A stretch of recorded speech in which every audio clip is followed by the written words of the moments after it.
And we're live. As per usual, give it a few seconds just for people to be able to tune in. Hello, hello. Hi, everybody. Just going to give it a little bit. Welcome to Geek Speaks Greek. I'm your geek, George O'Connor, speaking English, but the Greek I'm actually speaking about. Each episode of this program, this show, this just me talking at you, I talk about a different Greek personage from, different personage from Greek myth, be they goddess, god, hero, or monster. Pretty excited today because we're dipping our toe back into monster territory. It's been a little bit since we've actually covered a monster here. Monsters are one of my great loves. And we've spent some real time like trekking through like a lot of like epic heroes and stuff. Today we're just getting down to some good old-fashioned monsters. But before I get into that, oh no. I left... Hold on. I gotta run off camera. I hate when I do this. I left my iPad. I can't show your awesome artwork. I'll be gone in 2 seconds.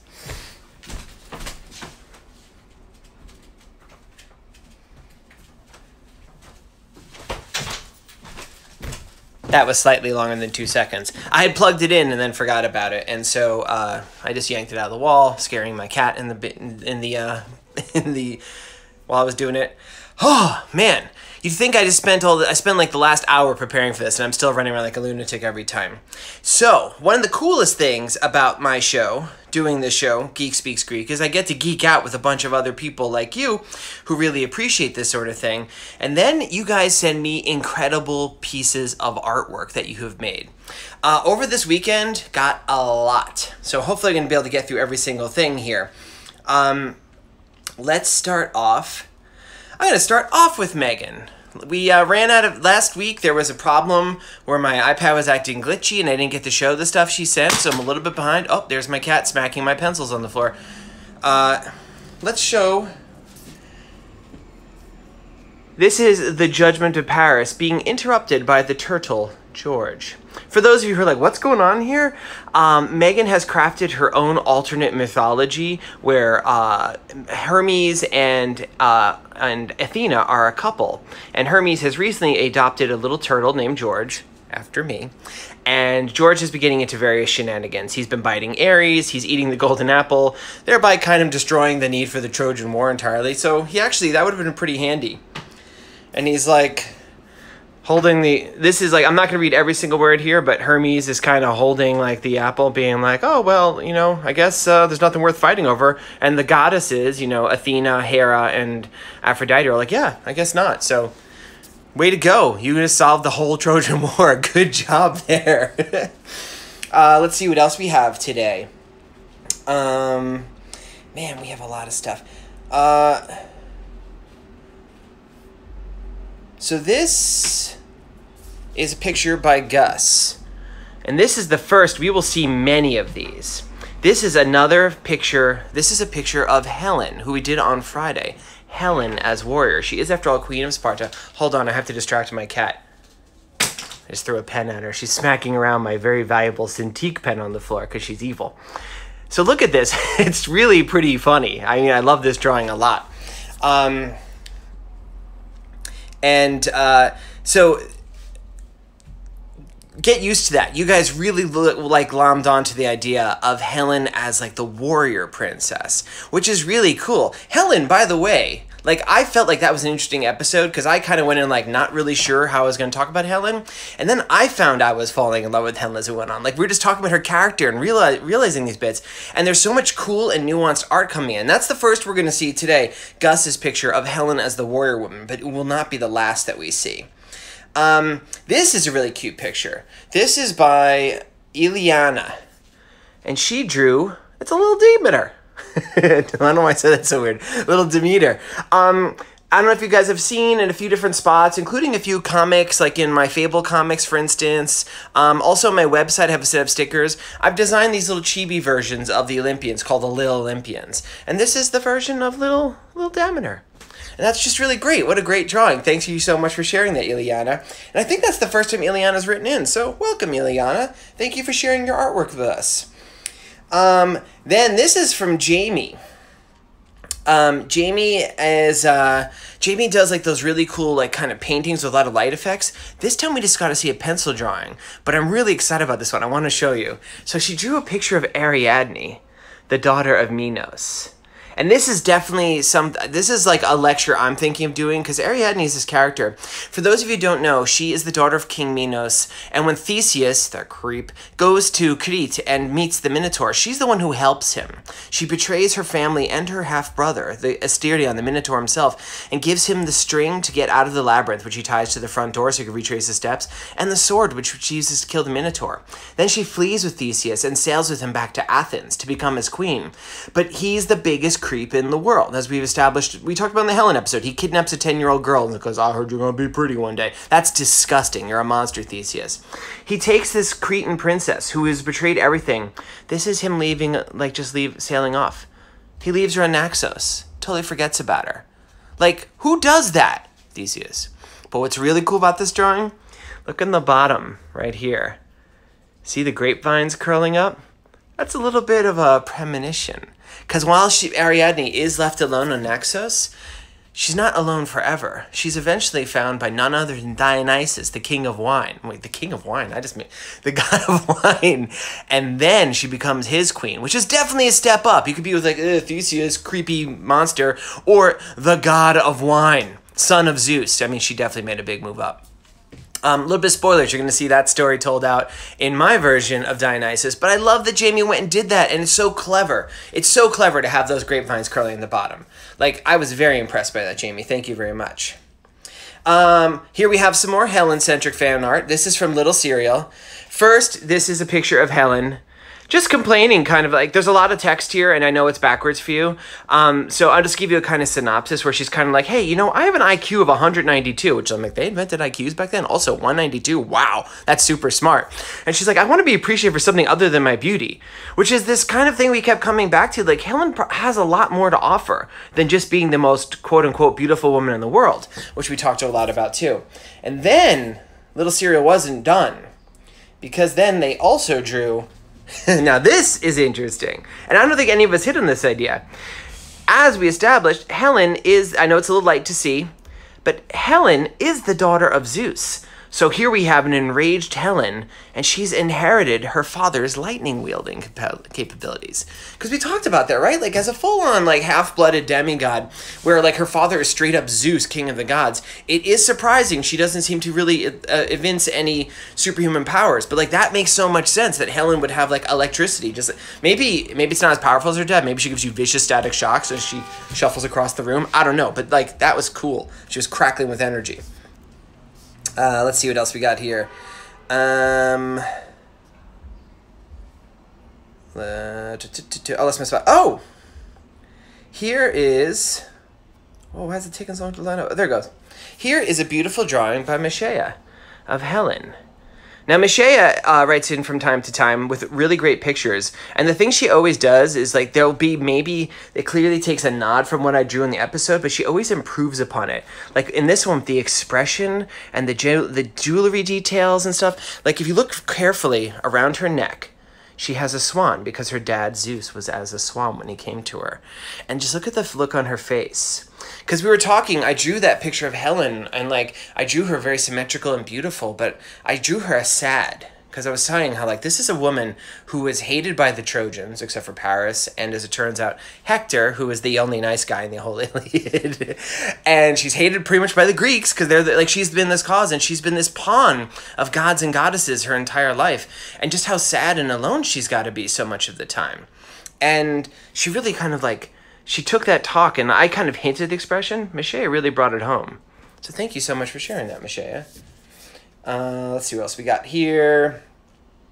Wow, we did get a lot of art this week. This is by Jake. And unless I'm mistaken, this is also Jake's first time writing in. So Jake, thank you. Jake drew a pretty awesome lion of Nemea, or the Nemean lion. There's his name at the bottom. Check it out. He's just finished a grisly kill. Look at the shading. Look how nicely that's done. Look at the face. Pretty scary. Now, the Nemean lion's always very interesting to me because he looks straight up like a lion, but he's not quite a lion. That would be a good... So I'm pretty sure, I'll just say this now, pretty sure I'm doing a week of monsters because like we haven't done monsters for a while. We're doing Cetus today, but the Me and Lion would actually be a good choice for this. You know, tying it in with the whole Typhon sort of thing. I did weird eyebrows there. Now we have some stuff from Yehi. Now Yehi did some really... Now this, first off, the first thing we show is so funny. Yehi, noticing that when I hold up comics, the text is always backwards. She sent me the file with the text backwards. So, and I hold it up to you, you can see it fine. Worship Leto? Absurd. She only had 2 children. Queen Niobe made a mistake. I gave birth to 14, so worship me. Not that. And then she leaves off because she says something unkind.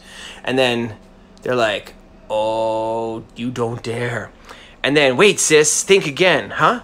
If you don't, I'm doing it. For those of you who don't know the story, Queen Niobe bragged about, like, I had 14 kids. Leto had 2. Like, why? I mean, Leto had 2. Oh, I just did a Leto mix. Why are you worshiping her? She has 2 kids. And then, like, they're like, well, we'll show you why. Because her 2 kids, who are Apollo and Artemis, who murdered all 14 of Niobe's kids. It's a pretty sad story. I can't remember if it's in... I think it's in Artemis. I think it's in my book, Artemis. And he's like, no, hold on. He goes, I'm on with it, but let's do it with grace and beauty, because he is Apollo, the god of grace and beauty. And then we turn the page. I mean, look at Leto's looking in the background like, oh, that's nice, kids. And they're doing like kind of a ballet and a pirouette as they are shooting and massacring children. So, pretty weird and dark. Now, this next one, this is another comic that he sent. So when we did Helen on Friday, we talked about like that curious lack of powers, and somebody, I don't remember who, somebody in the comments made the observation, or they put forth the idea. So she's the most beautiful woman in the world, but like, you know, everyone's beauty depends. Like, you know, you might like somebody with red hair, you might like somebody with black hair, you might like somebody with no hair, you might like boys, whatever. Like, why would she be the most beautiful to everybody? And they came up with the idea, well, Zeus he's famous for being a metamorph, right? He could change any shape. What if Helen's divine side manifested as she subtly changed her appearance to match whatever that person found most beautiful? And I thought that was such a clever idea that I'm like, well, as far as I'm concerned, that's what we're doing from now on. That's how her power works. She looks different because beauty is in the eye of the beholder. And if I like someone with brown eyes, she's going to have brown eyes. And if I like someone with 3 eyes, she's going to have 3 eyes. Well, that's pretty weird if that's my thing. You don't see too many 3-eyed people. So yeah, he did a little comic about it, where we see Helen looking up the wall, and we see the other guy, we see soldiers down below, Greek soldiers looking up at her. She's on the wall of Troy, I should mention. And they're saying what they see, and you just see reflected in her face. All you could see is the war that she inspires. It's so good. By the way, I want to mention, Yehi has started her own Instagram account that's just filled with amazing art that she sent in. I recommend everybody check it out. And this comic is up on there. It's one of my favorite things that I've seen in a long time. So Yehi, thank you. And everybody go follow Yehi, because I mean, we see her every day. Well, every day, Monday, Wednesday, and Friday. And her stuff's amazing. Let's do a few more here. Oh, this is from Nora and Drake, the brother-sister team, right? And again, playing off the idea of Helen, the many different sides of Helen. First, Nora drew Helen just looking very beautiful and very pretty and being like, oh, here I am, I'm Helen, I'm very beautiful. But she's like, that's not all that is to Helen's personality. Helen is also a Spartan queen, a daughter of Zeus. She has a ferocious side. Here is her fighting. And know who she's fighting? She's fighting Achilles. And I'm like, I saw this picture, I'm like, that's interesting. Achilles, of course, son of Thetis and Peleus, has that kind of, well, it's like a curse that was put on his mom, if it's a curse indeed, that he would be greater than his father. So he's greater than Peleus, and he is the greatest of the Greek heroes in the Trojan War. But Helen's straight up daughter of Zeus. Could she actually just, I mean, we don't know. It's so interesting. So kind of a cool fight. I'd like to see that one. Oh, then, this is really fun. This is a reimagining of the Judgment of Paris, that whole thing that started. But instead of goddesses, Eris throws the apple, and it's gods. And it's Zeus, Ares, and Apollo. And they're all racing for the apple at once. And like, that's some clever choices for who would vie for it, right? I think you could see that. I'm sorry, I'm literally dripping sweat off my nose because it's hot in here. I had to turn up the AC. And then finally is Nora's brother Drake, who gave us a close-up of Artemis, which is interesting because he had been definitely doing a lot of space stuff. Now he's moving into portraits. I approve. This is really cool to see, man. Thank you for sharing. Let's see. This is from, I think this is Addie. And again, we have a Helen looking beautiful and sad and half of her eyes cover her face. She's saying something. Oh, there's Helios up in the sky. She's saying, I'll read it to you really quickly. I love you. I'm a princess of Sparta. Don't make me kill you. So we're really going on to this idea of Helen as like kind of warrior princess, and I like it. And I definitely need to revisit Helen in one of my stories where I come back and do this. All right, we're nearly done here, folks. Thanks for being so patient, but it's not really patient when you're looking at all this amazing stuff, right? Now, Renka, who I think I actually saw her in the comments here asking for one on Cerberus, which, Renka, that makes a lot of sense. Cerberus will almost certainly be covered in Monster Week. Here, I mean, this is so cute. This is a picture of Renka doing a presentation in school on Greek mythology. She's all dressed up. And her favorite, she's showing her favorite gods and goddesses. She's got Hermes there. She's got Athena. Some of these are pictures I've seen before. I can see Hecate. I see, I think that's Hera. She's got some of her favorite monsters. And she sent some of these pictures, too. So, she also, by the way, did this backwards thing so we could see it. There's Helen as a little kid. So I guess this is her. She's going to be the most beautiful woman in the world. And creepy, creep, Theseus is like, I'm going to kidnap her. But there she is as a kid. I like that drawing a lot. Then, now this is cool. Oh, it's going to be a little tilted. It's going to keep tilting. This is her take on the Hydra. And I like the way the Hydra has, like, the different heads growing out of different spots. Like, you could see, like, it's not all coming out of one spot. Like, the head, like, this was where her head's cut off. Like, it's kind of branching like a tree. It's a really, really cool version. I don't know why that happened. And then finally, here is a close-up of her Hecate, which is also great. Renka, you're doing really great. Renka goes, that's me. It sure is. And let's do one more picture. This is not actually a drawing.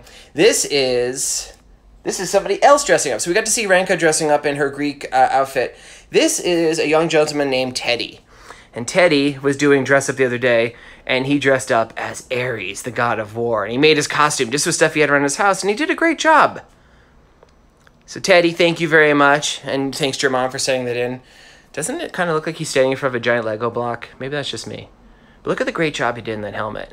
It's so much fun. So, woo, that was a lot of stuff. But I think I got through pretty much everything, except for a few things I had to save for later.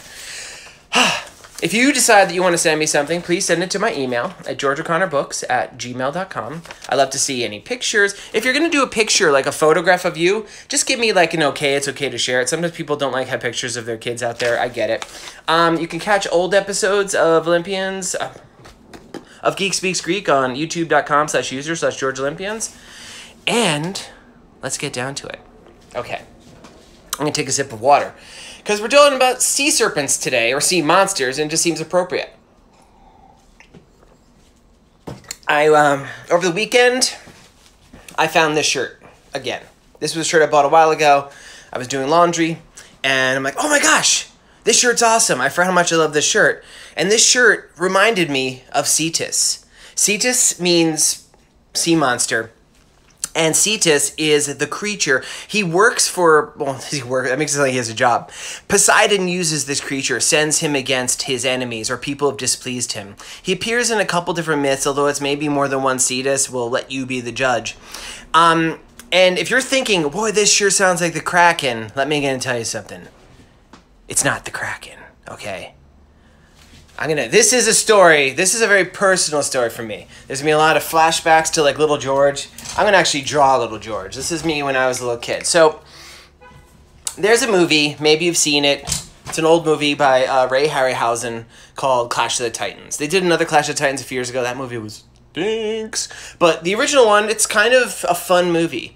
It's about Greek mythology. It's a retelling of the story of Perseus and Medusa.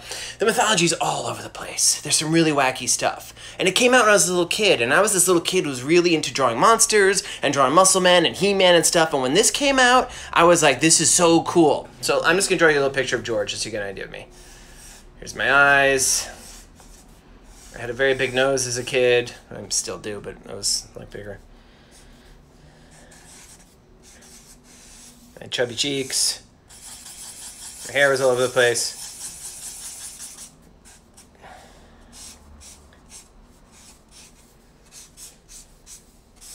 I don't think I had a He-Man shirt, but let's draw a little He-Man on my shirt. He-Man, by the power of Grayskull! All that stuff. Yeah, that's me when I was little. And you're like, that doesn't look that different. Yeah, put a beard on, it's pretty much me now. And I was a kid, I still am, and actually I think a lot of you are too, and this is actually a badge of honor. I call us actually kids. We're the people who, when we hear someone say something wrong, we're like, well, actually, it's this. I do this a lot. It's probably pretty annoying for some people, but I'm just trying to help. And one of the things that would happen a lot, people would be like, the Kraken's my favorite monster from Greek mythology. And I go, well, actually, he's not from Greek mythology. And that's true. The Kraken, even though it's the big bad guy after Medusa in Clash of the Titans, it's not Greek at all. It's not even from the right time period. The Kraken is like a creature from like Scandinavian and Norse folklore. And it's only from like maybe the 13th century, the Common Era. It's like much later. Like we're talking thousands of years after this. And the reason why the Kraken was included in Clash of the Titans is this guy Ray Harryhausen, who I mentioned. Well, you've looked at me long enough, right? I can give myself a little smile, see I'm happy. There. Ray Harryhausen, back in the day before computer graphics and such, there was different ways to do special effects, and one of the interesting ways, it was really hard, was doing stop motion animation, where Ray Harryhausen would make these like sculptures, like these action figures almost, these jointed dolls, and he would take a photo, and then he would take another photo, and then he'd take another photo, and take another photo. And they would put them all together so they would seem to move. It was a little herky-jerky sometimes, but it still looked pretty cool. And it was a neat thing. And so he was doing this story, the myth of Perseus and Andromeda and all that stuff. And he's like, well, Cetus in Greek myth, he's like a whale monster. And he's like, whale monster's okay, but if I draw like an octopus monster. So like the Kraken in Ray Harryhausen's Clash of the Titans, he has this like kind of weird like sort of like sea monkey's face, which like I say sea monkey like that's a thing. But he looks like an ape that like evolved underwater. I think he's got like spikes on his head. He's got like these kind of like flanges that come off kind of like a fish, but kind of look like he's got a beard. And then he has like multiple hands, and they're kind of tentacly, but he definitely has claws at them, like full on hands. And I guess he had like a chest muscle thing, and then you see him mostly in the water, but he definitely had like tentacles under there. And he was pretty cool, and like, you know, Perseus fights him because for some reason the movie Perseus is flying on Pegasus because, like I said, the mythology's terrible, and he ends up killing him with the head of Medusa. But it's not accurate. Cetus and the stories, he's, like I said, he's a whale monster. In fact, if you study biology, the scientific name for the family that whales belong to is called cetaceans, after the sea monster. He's called Cetus. And so that was always really important to me. And that's what this shirt ties into. So this is more of like a medieval time period drawing. You will see these in old maps. They're often called sea pigs. And it's kind of a weird, monsterized version of a whale. I'm going to just hold this up so you can see it. So at first glance, you're like, that looks nothing like a whale. But there's a few details. And this is before people had cameras, and like you really wouldn't see whales unless maybe you were really lucky one would wash up on the shore dead, or you'd see it at a distance. Like you didn't see whales much. They're not, you know, it's not the sort of thing you go down to the corner store and there's a whale there, you know? That'd be weird if it was. So, see the smoke coming out? That's like the whale's plume, right? When it would come up and go poof when it breathes. And the teeth, I mean, the teeth don't look anything like what normal whales. But you can see there's teeth on the bottom, right? I don't know if you know this about sperm whales. They only have teeth on the bottom. A lot of whales don't have teeth at all. They have stuff called baleen, which is like this giant kind of weird feathery stuff that like just drain stuff, like scoop stuff out of the water. But sperm whales have teeth. Sperm whales, by the way, just to bring it all together, they eat krakens, like giant squids, which is kind of cool. But they only have teeth on the bottom, just like this one. And then, like, okay, if you pretend that this weird flipper hand is actually more of like just a flipper and then the long tail, you could kind of see how this is like a super monsterized version of a whale. And I always thought that was super cool. So if you saw my Instagram ad today that was announcing what I was doing today, Cetus, I had an old pencil drawing of a big whale monster attacking a modern boat. That drawing is something I did many years ago in the early 1990s. I was in college or just out of college, and I was trying to get a job at Marvel Comics. And so I was drawing pictures of like superheroes and such. You'll be like, there's no superheroes on that page. I'm like, I know, I like to draw monsters, right? So the first page was this giant whale monster based on this, attacking a boat. And then I drew a comic, it was like an 8-page comic of my favorite Marvel character, Namor the Submariner, attacking this whale monster. I'm going to draw kind of what my version of the whale monster looked like based on this. I made him look a little bit more like a whale. He had a little tiny eye. Teeth on the top and bottom. I know, a little bit of a cheat, they wouldn't have it. He had this kind of weird armor, which I'm not going to draw correctly. He had the weird kind of arms that we see the sort of pig thing, the sea pig having.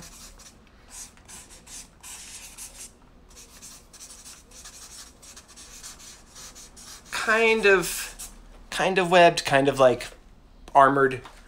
And then a long whale's tail. So pretty similar.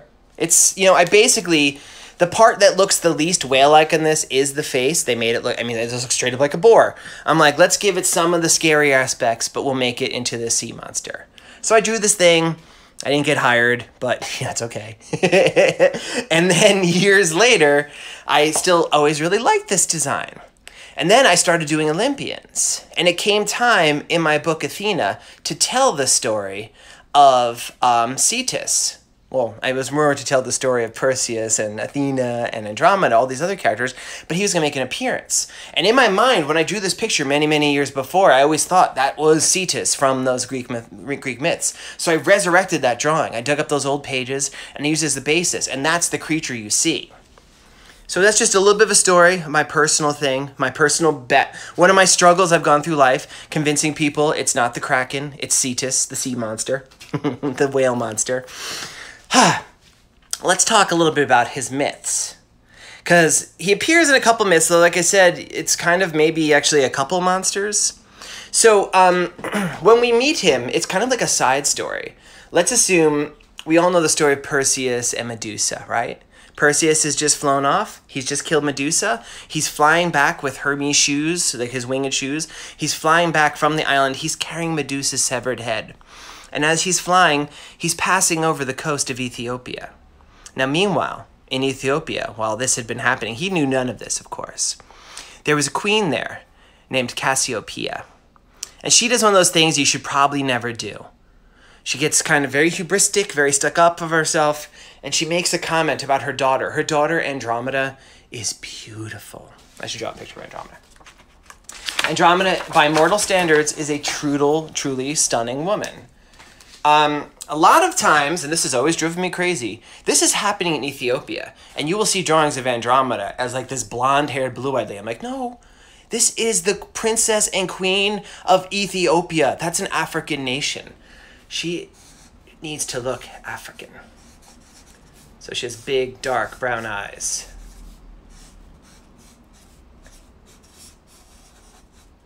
And draw her smiling. Because I think, well, no, I haven't. I was supposed to say, I think I've only ever drawn her smiling. I'm like, that's not true. I've drawn her chained to a rock about to be eaten by a monster.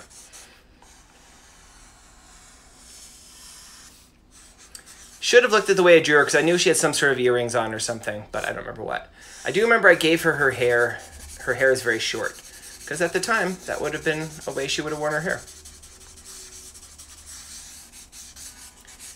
So Andromeda is this beautiful princess of a powerful nation, and men all over the world. She's actually even betrothed to be married to one people. All men around the world have wanted to marry her. And her queen, who's like her mom, just does something stupid, goes, "My daughter is so beautiful. Just look at her. She's more beautiful even than the Nereids." Now, we've talked about how King Nereus, there was the other king of the sea, and I talk about a lot how I get annoyed that there's so many sea gods and stuff. Nereus was the king of the sea. He kind of comes in between Oceanus and Poseidon. It's really kind of hard to fit in his mythology, but the important thing, the reason we need to have Nereus at all, is he had a bunch of daughters called the Nereids.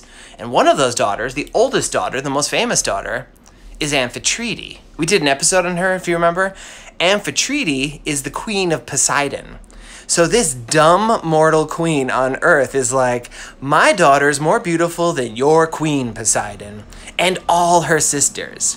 And everybody gets kind of like, Ranker writes, "Oh, Mom." Alicia Severe writes, "Moms do that, though." They do. This is actually very similar to that Niobe story, right? Moms get very proud of their kids, and they like to brag about them. But don't do it when you get God's attention. Haven't you heard these stories? And Poseidon, the dude is a little unstable sometimes. He's like, well, you're going to pay for this. And he sends Cetus to ravage their country. And Cetus attacks towns and destroys them and eats people. And everyone's like, oh, no. And Poseidon makes it known, well, there is a way you could stop this horrible giant Godzilla-like monster from eating everybody. You could sacrifice your beautiful princess. Which is uncool.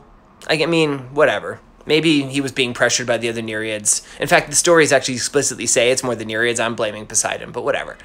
And so Cassiopeia and her king, her husband, Cepheus, they're like, well, we better, guess we have to do this. And they're very upset. But they take Andromeda and they chain her up to a rock. And she's there on the edge of the water as this giant sea monster breaches. And it's like this, it's like if you took a whale and stuck it in another whale and then put another 50 whales in there. He's so big and he's got armor on it and he's like, and water's coming out of him and like the seagulls are going nuts and everyone's like, oh, it's awful. And she's like, I'm about to be eaten by a giant monster. And then suddenly this little dude flies down on wings. Maybe she, for a second, thinks it's Hermes, and she's like, oh, he's less impressive than I thought she'd be. But then she sees, it's not Hermes, it's just a guy with winged boots. And he reaches into his sack that he's carrying at his side, and he pulls out something. She can't see what it is because she's from behind. But Cetus can see. It's the head of Medusa. And even in death, the head of Medusa still has the power to transfix someone to stone. And the monster, suddenly, this huge monster is transformed into rock. Just like what happens in the Kraken in the movie, but this is a giant whale monster. And Andromeda is saved. And for Perseus, he did like that kind of thing, which, you see in stories, like he fell in love at first sight. He saw her and he was like, I know that woman's screaming for mortal terror. She's about to be eaten by a giant whale fish monster, but I'm in love with her. And she looks at him and she's like, you saved me from being eaten by a giant whale fish monster. I love you too. So Perseus like straight up kills the dude she was going to be married to, who was a jerk anyway. And then they go off and she moves from Ethiopia to Greece to return to Greece with Perseus. Perseus overthrows the evil king who sent him on these quests in the first place. He becomes one of the first kings of it's not quite Greece at this point. They found the family line of all these different city-states of Greece. They're like the founders of the Mycenaean line, right? So like the kings of Elis are all descended from Perseus and Andromeda. The kings of Sparta are all descended from Perseus and Andromeda, which we talked about briefly on Helen. Oh, man, the entire Persian Empire was believed to be descended from them. Like the Persians, who were like the traditional enemies of the Greeks, right? Sparta, 300 and whatnot. They're all descended from them. Like they create like this family line that goes on. And no less a figure than Heracles himself is the grandson of Perseus and Andromeda, which is pretty cool. And before this becomes an Andromeda episode, which it kind of is, that's a pretty cool story. Let's talk a little bit more about some other stuff with Cetus. And mentioning Heracles is a really great way to segue for this. Because there's another story by Cetus. And it's a little tricky because Cetus, last we saw, was turned into rock by Perseus, but in the head of Medusa. And I have two theories. Either Cetus is less a specific monster, because we don't know, like, I normally start off these saying who the monster is derived from, or, like, who the parents are. We don't have parents for Cetus. Cetus is just a monster. So it might be that it was an actual race of monsters, like just a species, so to speak. Or maybe like this effect of Medusa was temporary. Maybe Poseidon was like, you've been on the rock long enough. Maybe he recreated, I don't know. Because years later, because it all comes back to Troy, because I can't stop talking about Troy lately. In the early days of Troy, still after this though, because Heracles is in this, so we know it takes place afterwards, there is a king named Laomedon. Laomedon is the father of Priam. Priam is the king of Troy throughout the Iliad. He's the father of Paris and Hector and Deiphobos and other characters we've talked about.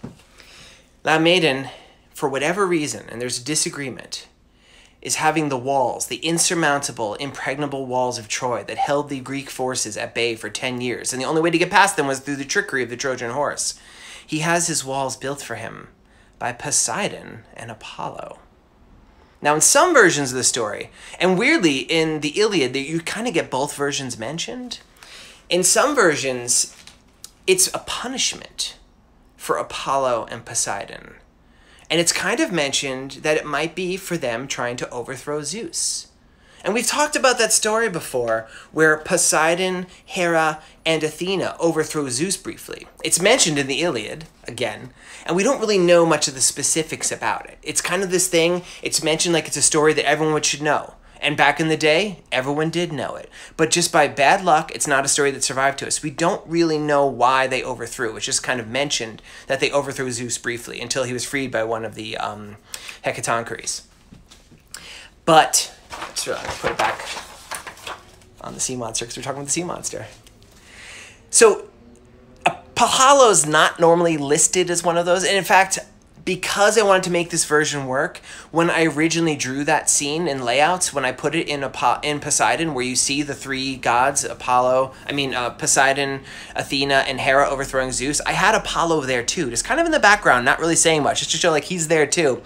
I ended up taking him out. Because maybe that's why they're being punished. Maybe it's another thing Apollo did. Apollo gets punished a lot by Zeus. He's kind of his bad kid. And so, Poseidon's always overthrowing him too. There's another version of the story where it's just the Apollo and Poseidon just did it as disguise. You know the way like Hermes and Zeus will dress up as mortals and kind of test them? They were testing Laomedon to see if he would pay them their proper wages. And either they were supposed to be paid as their punishment, or they just did this thing just to test him. He doesn't pay them. Which you're like, come on, Laomedon. Really? You have two gods, two very powerful gods, two Olympians making your walls for him. You're going to try to cheat them? So when they learn this, they're like, well, you're going to pay for this. And Apollo's like, plague, plague, plague, plague, plague. Everyone's dying from the plague. Poseidon sends Cetus. So that's what I'm saying. Is it the same monster? I don't know. Off the shore of Ethiopia, everyone's like, hey, where'd that giant rock go? Like maybe he turned it back. Maybe there's a bunch of Cetuses. I'm not sure. But this monster lays waste to Troy. And then, I don't really know if there is... Oh, yeah, of course, yeah. So then, Heracles comes into town. And it's the same sort of deal again. Poseidon has the same tricks. He's like, I can make this stop. If you take your daughter, this daughter isn't Andromeda, it's Hesione. It's like, strap her up to a rock, my monster's gonna eat her. And Laomedon's like, oh, this is awful. But Heracles is in the neighborhood, and he asks Heracles to save Hesione. And Heracles, he does this big flex. He's like, yeah, I could do that, but it's going to cost you. So Laomedon had a bunch of these horses, like 3,000 of these semi-divine horses. They were great. And the deal was, because this wasn't a labor, he can actually accept money for this thing. We know when Heracles accepts money during one of his big 12 labors, he ends up having to redo them. This is just him doing a side job. And he's like, yeah, give me the horses. And Laomedon's like, yes, do it. Okay, whatever. Or I don't even think he wants all the horses. He wants half, right? Heracles comes, fights the monster. It's not as epic. He doesn't get to have like the head of Medusa turn it. I think normally he just kills it just by stabbing it. It's like, okay, that's not exciting. Not as exciting, at least. And then Heracles is like, all right, I saved your princess. Give me the horses. And Laomedon, who has not learned a lesson, is like, nah, I'm not going to do that. So, which is like, man, you're dumb. You are the dumbest dumb in the world. So Heracles is like, okay, well, I'm going to get back in my boat and then I'm going to lay siege to Troy and kill you and your family. And that man's like, yeah, whatever. I got these impenetrable walls. Well, I mean, at the risk of getting into this too long, he ends up getting in. He ends up killing Laomedon, killing most of his family except for a young Prince Priam who becomes the new king.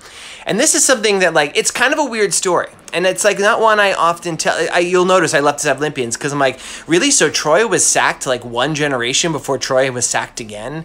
And also Troy's only, like, a generation old? Like, it just didn't work out time-wise for me. And so much of the story is a clear reflection of the story of Perseus and Cetus, right down to the monster doing the exact same thing. It's going to eat the princess, and then the hero saves the princess. And Heracles has enough good stories. He doesn't need this other version. Also, it's kind of like, why is Cetus back alive again? Last I heard you were a rock. Maybe Cetus is a rock now. I don't know. But that's the story of Cetus. And so let's see. Did I get everything I wanted to say here? I think I did. Whew. I am sweating like a crazy lunatic, people.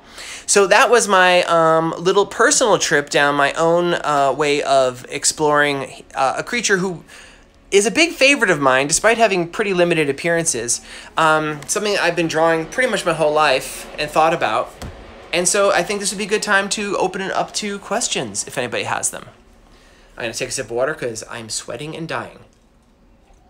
And while I'm talking, I would just like, while I'm waiting for questions, I would just like to make remind you all, very soon, on July 7th, my new book, Unrig, which I did with Dan Newman, he was the writer, I'm the cartoonist, is coming out. It's a book about politics. Not the most exciting thing in the world, but look, over him, there's Krakens in it!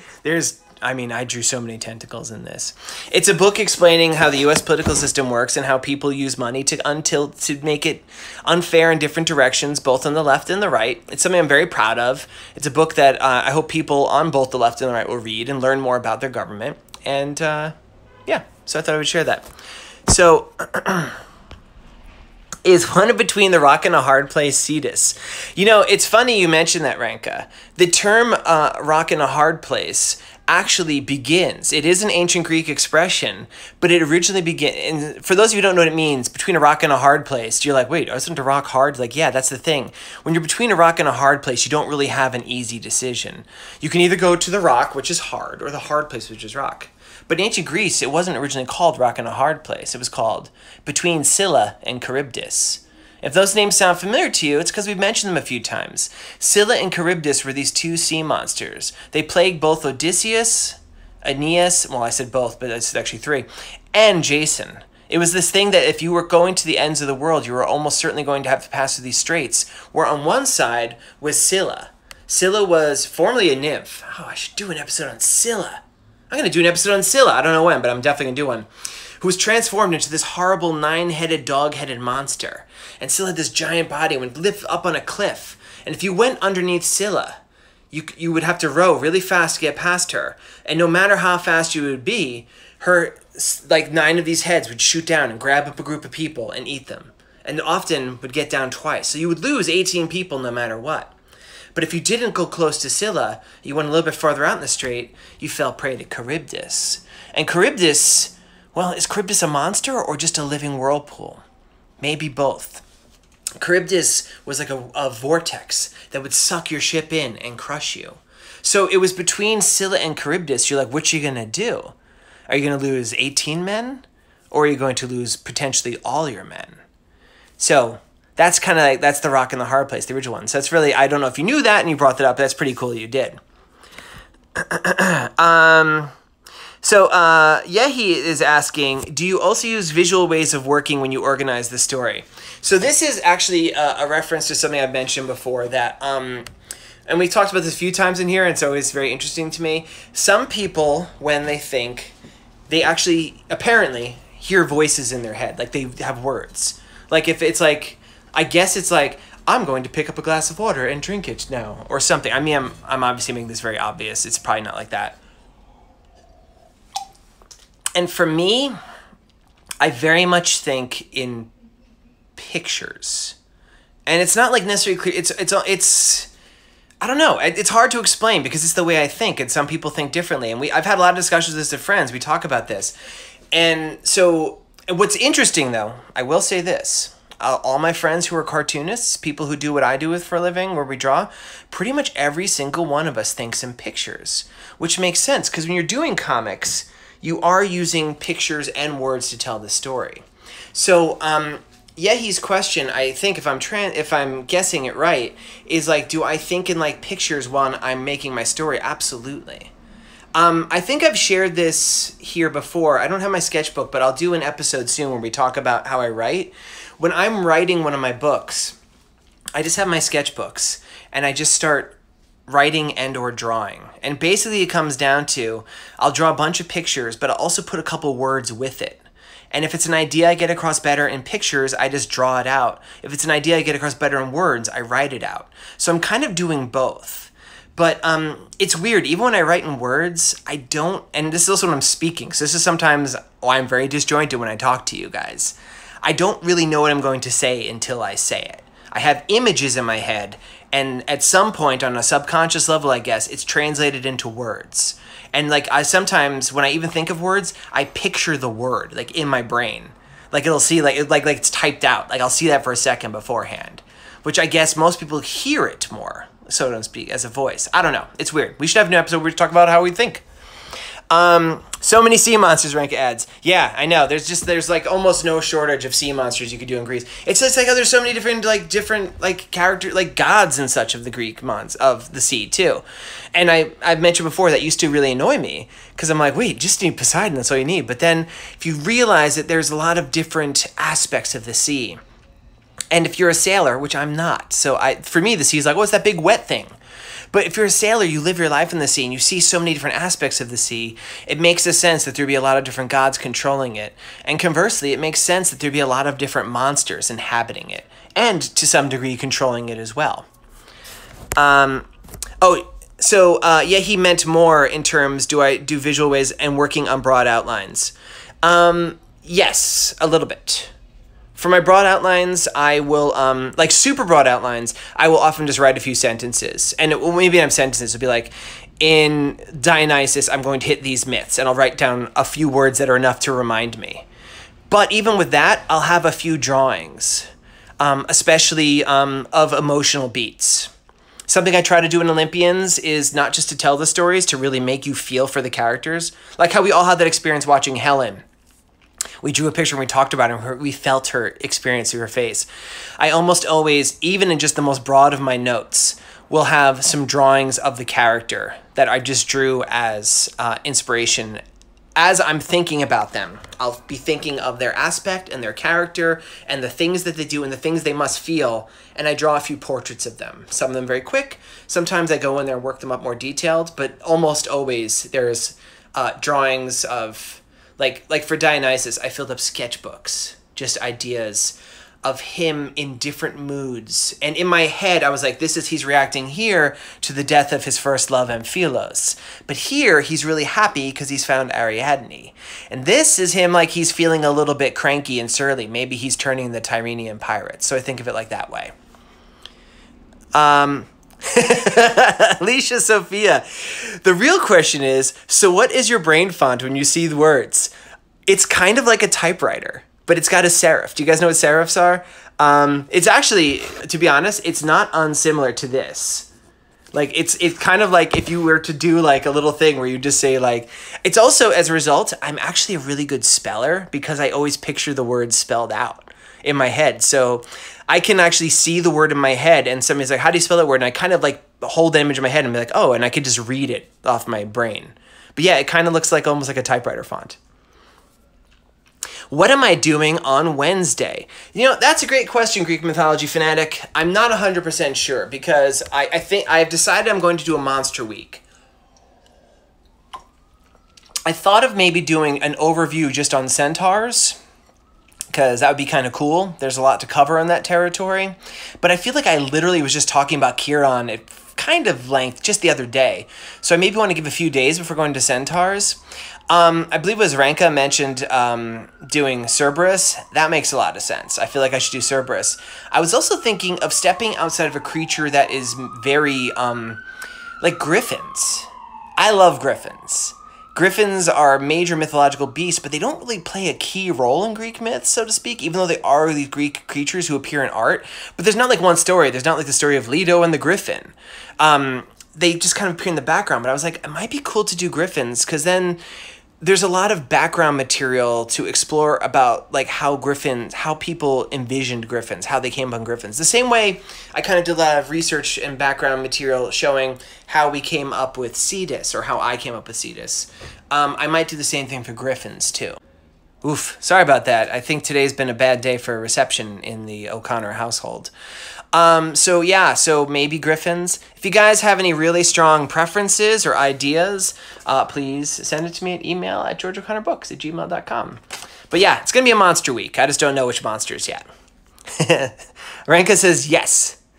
What if Poseidon's temple had sea monsters in it, or guarded by statues of them? See, now, okay. When you say Poseidon's temple, do you mean like a temple like where humans, mortals, would worship him like in the real world? Or do you mean like he had like an underwater temple that we're not privy to? Because that would make total sense. In fact, there's even a drawing in Poseidon where I see him going to his undersea palace, and you see various monsters. Like, there's a giant crab monster. You actually see Cetus, because I went to draw Cetus again. There's maybe another one. I might have even drawn a giant squid as like a nod to the Kraken. So I think there would definitely be monsters there.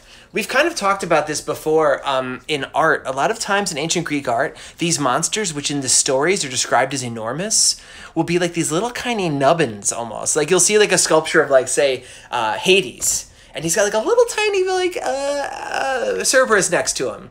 Or you'll see sculptures of Perseus, I'm about to break this, Perseus and Andromeda. And they're like these huge figures. And like the sea monster's like the size of a dog. I'm like, that's Cetus? I mean, come on. Like a fisherman could take care of that. And in the art, in statues and such, it's because the thing we forget, or it's easy to forget, is these gods, people worshiped them. These were really important. And the important thing was the gods. The monsters were components of the story.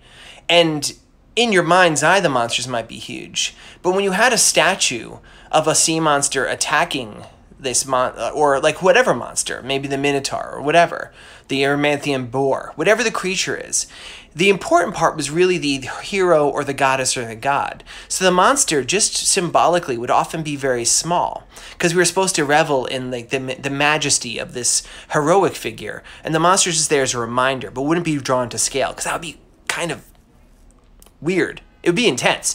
Imagine like you had a sculpture of like a giant whale monster. It would be huge, and there's this little tiny statue of Perseus there. It'd be cool, but it wouldn't make sense in terms of the way that the ancient Greeks venerated these heroes and gods and goddesses. When you pull out imagines on the page, doesn't the actual drawing on the page disrupt? Like sometimes I draw with my eyes closed because of that. That's actually, yeah, sometimes it's hard to capture what's in your mind's eye. The thing I have come up with that works the best, and you've seen it here in evidence, I never spend more than like 30 seconds on one of these drawings. When I'm drawing in my sketchbook, until I really, really, really have a very clear handle on the character, and even then, most of the time not, I draw very quickly. I almost never spend more than 2 to 3 minutes on a drawing. And I'm not afraid to screw it up, because I know I need to get a ton of drawings down until I capture my idea. So I'll draw really, really quick, and the first version I draw is almost invariably wrong. Sometimes the whole first night I draw is just frustrating and full of stuff that's not great. And I just keep turning the page, turning the page. I keep them, I don't erase them because I want to learn from the mistakes. But I want to turn the page so I'm not staring at them and fixating on the stuff I didn't do right. And keep drawing very, very quickly, trying to capture what's in my mind's eye. And just allowing myself to make that mistake and to burn through a lot of pages. I'm definitely going to have to, so on Wednesday, this is official. Don't know which monster, probably Cerberus, but I'm going to definitely have some of my sketchbooks. And I'm going to show you exactly what I'm talking about, where you'll see like, just be like pages and pages of incomplete and not great drawings, very loose, a lot of mistakes. All my drawings have mistakes, even the good ones. But then every once in a while there'll be a drawing that I kind of finish up a little bit more. But even then, probably don't spend more than 5 minutes on anything. Let's see, do we have any other questions? So, a little bit light on questions today. But that's okay because we had a lot of stuff to show up front. It was a pretty straightforward episode, which is nice after all those tons and tons and tons and tons of epic hero ones. So maybe we'll wrap this one up just a little bit early. It's good too because I'm sweating like crazy. So, ooh, sketchbook. All right, so just respond. Yeah, so Wednesday I'll try to bring a sketchbook on here. So everybody, thank you so much for tuning in to Geek Speaks Greek. Let's meet back here again Wednesday where, I'm just going to say it officially, I'm doing Cerberus. We're going to do Cerberus, old Spot himself, as somebody said, I think Alicia Sophia in the notes. We're going to talk about Cerberus, and we're going to see a little bit of the process of George's sketchbooking. Thank you everybody for tuning in, and I'll see you Wednesday. Bye-bye.